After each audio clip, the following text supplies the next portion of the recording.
പ്രവാചകൻ ഒരിക്കൽ ഒരു സ്ത്രീയോട് ചോദിച്ചു, പ്രവാചകന്റെ മുന്നിൽ വന്നപ്പോൾ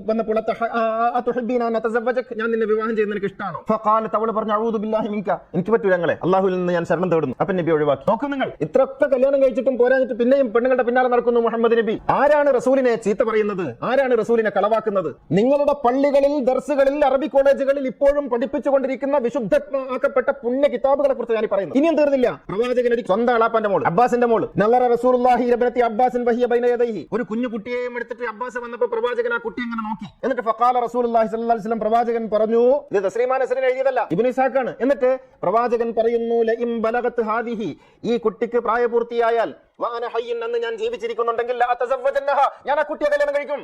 എന്നിട്ട് പറയുന്നു, ഫഖുബില റസൂലുള്ളാഹി ഖബ്ല അൻ തബ്ലുഗ, ആ കുട്ടിക്ക് ഭാഗ്യത്തിന് പ്രായപൂർത്തിയാകുന്നതിന് മുമ്പ് മുഹമ്മദ് നബി മരിച്ചുപോയി.